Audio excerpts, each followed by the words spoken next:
നിങ്ങളുടെ വിശ്വസ്തതയെ ദൈവം ഒരിക്കലും അവഗണിക്കുന്നില്ല എന്ന് ഇന്ന് ഓർക്കുക. ദൈവം വിശ്വസ്തമായ ദാനങ്ങളെ ഒരിക്കലും മറക്കുന്നില്ല. എബ്രായർക്ക് എഴുതിയ ലേഖനം 6-ാം അധ്യായം 10-ാം വാക്യത്തിൽ നാം വായിക്കുന്നു, ദൈവം നിങ്ങളുടെ പ്രവൃത്തിയും വിശുദ്ധന്മാരെ ശുശ്രൂഷിച്ചതിനാലും ശുശ്രൂഷിക്കുന്നതിനാലും തന്റെ നാമത്തോട് കാണിച്ച സ്നേഹവും മറന്നുകളവാൻ തക്കവണ്ണം അനീതിയുള്ളവനല്ല.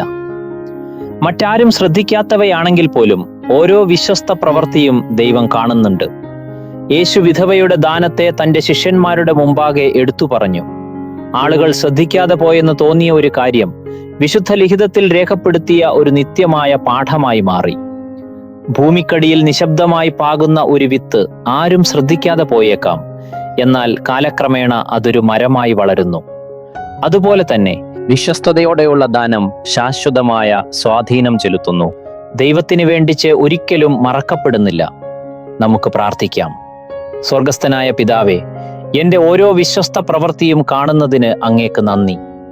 ദൈവത്തിൽ ചെയ്യുന്ന എൻ്റെ പ്രയത്നം ഒരിക്കലും വ്യർത്ഥമല്ല എന്നറിഞ്ഞുകൊണ്ട് വിശ്വസ്തയോടെ സേവിക്കാനും ദാനം നൽകാനും എന്നെ സഹായിക്കേണ്ടമേ.